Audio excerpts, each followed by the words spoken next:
दे रही है। अब रुक जाइए एक सेकंड। ओके, और अनुप्रिया यहीं से शुरू करिए। ये रिश्वत देकर आप चुनाव जीते हैं। अखिलेश जी ने जो 40,000 बोला है उससे तुलना नहीं हो सकती है अनुप्रिया। मानक जी, कांग्रेस 2014 के बाद में ऐसी बदली है और बदलते बदलते मुझे लगता है कि पूरे भारत में विपक्ष को बदल के रख देगी। बोलचाल में हम एक कहावत बोलते हैं कि हम तो डूबेंगे सनम, तुम्हें भी ले डूबेंगे। हमारी नैया डूब रही है तो हम तुम काहे अलग से अपनी किला फतेह करो कि तुम्हें ले डुबाएंगे। पूरे बिहार में आपने देखा कि कांग्रेस ने एक नया एजेंडा चलाया वोट चोरी का, जो कि इनका मात्र एजेंडा रहा। अब आरजेडी जो कि दिख रही थी मजबूत स्थिति में, लेके चली गई उसी मुद्दे पे। धरातल पे जो मूल मुद्दे होते हैं उससे आप अलग हटेंगे। अपनी राजनीतिक बचाने के लिए आप इस तरह के एजेंडे को चलाइएगा तो हम तो डूबेंगे सनम, तुम्हें भी ले डूबेंगे। आज आरजेडी का क्या हाल है आप देख रहे हैं। मैं तो टीएमसी के प्रवक्ता को यह कह देती हूं कि आप इसी तरह से, क्योंकि इलेक्शन कमीशन पहले भी था, सुप्रीम कोर्ट पहले भी था। भारत आज ऐसा नहीं है कि कोई राजनीतिक दल चलाता है, संविधान से चलता है, कानून से चलता है। और जितने भी सरकारी तंत्र हैं ये आजादी के बाद से अब तक चल रहे हैं। अनुप्रिया, एक मिनट माने, एक मिनट अनुप्रिया, एक सेकंड, आपने एक बात अधूरी छोड़ दी। मुझे बोलने दीजिए एक मिनट। अनुप्रिया एक सेकंड, अनुप्रिया आप बोलिएगा। अनुप्रिया करती हूँ, सभी लोगों ने बोला मुझसे, अनुप्रिया आप ही बोलिएगा। आपने एक बात अधूरी छोड़ दी। आपने स्वयं पुरोहित का नाम तो ले लिया, कह दीजिए ना कि इन्होंने जो ये 2 आंकड़े स्वीकार किए हैं इसीलिए किए हैं क्योंकि इन्होंने बिहार से सबक ले लिया है। बोलिए ना।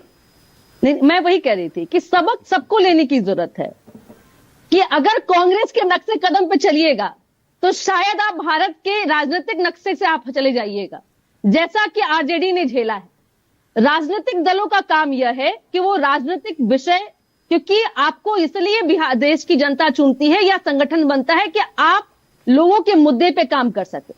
लड़ाई लड़नी आप धरातल पर लड़िए। और अगर लड़ाई ऐसी भी है कि जहां सरकारी तंत्रों की बात हो रही है, आज इलेक्शन कमीशन की बात करी थी मैडम कुछ देर पहले, हमने देखा है भारत में भी इलेक्शन कमीशन को किस तरह से प्रिविलेज मिलते रहा है। इलेक्शन कमीशन के जो कमिश्नर रहे हैं, और एक लड़ाई भी लड़ी इलेक्शन कमीशन ने, कांग्रेस के खिलाफ ही लड़ी आरोप कब लगे, और सत्ता उठाया। सुन लीजिए मैडम, आप इंस्टेंस दे दीजिए ना। नहीं सुन रही हूँ, सवाल है आपसे, कोई एक उदाहरण दे दीजिए कितने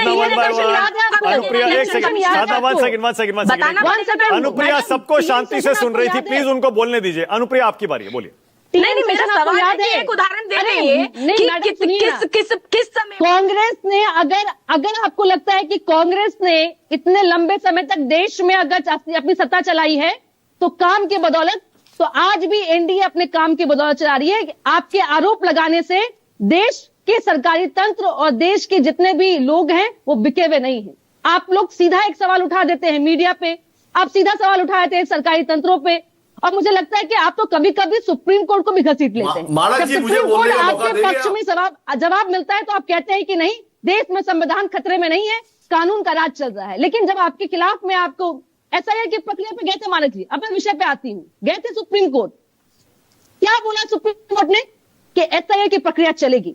इन्होंने रोना रोया, समय कम है, और 65 लाख जो नाम था, आज तक कांग्रेस का एक भी प्रवक्ता नहीं बता पाया कि 65 लाख नाम जो है वो फर्जी तरीके से काटे गए। ये तब से क्या रो रहे थे, हमारा नाम काटा जा रहा है, हमारे लोगों का नाम काटा जा रहा है, आप प्रूफ दीजिए। अभी मैं पुरोहित जी से भी पूछती हूँ, आप जो बता रहे हैं कि आपके लोग हैं, आप बताइए ना। टीवी डिबेट्स में ब्रेकिंग न्यूज ला करके, एजेंडा बना करके, सदन में चिल्ला करके आप ध्यान केंद्रित नहीं कर सकते हैं। जदयू ने बतौर राजनीतिक दल वो एक काम किया कि इलेक्शन कमीशन के साथ खड़ी रही। जहां उसे लगा कि नए वोटर्स को जोड़ना है वो खड़ी रही, जहां लगा कि आपत्ति दर्ज करना, आपत्ति भी दर्ज कीजिए। लड़ाई आप दोहरी लड़ेंगे, वही हर्ष होगा जो आरजेडी का हुआ था। ठीक है, ओके। और दूसरी बात, ओके, अब आपने कहा कि पैसे की बात, हाँ, मैं बता दूं, नीतीश कुमार जी का काम जो है ना मैडम, आपने जो बहुत आसानी से, क्योंकि आप आरोप विपक्ष में है, आप कुछ भी बोलिएगा, लेकिन बिहार की महिलाओं को, मतदाताओं को अगर आप कटघरे में खड़े कीजिएगा कि पैसे के दम पे बिक गई, तो शायद आपको बिहार में आके समझना चाहिए था कि बिहार की महिलाएं कितना आत्मनिर्भर हुई हैं। और नीतीश कुमार जी के 2005 से अब तक के कार्यकाल के नाम पे वोट मिला है।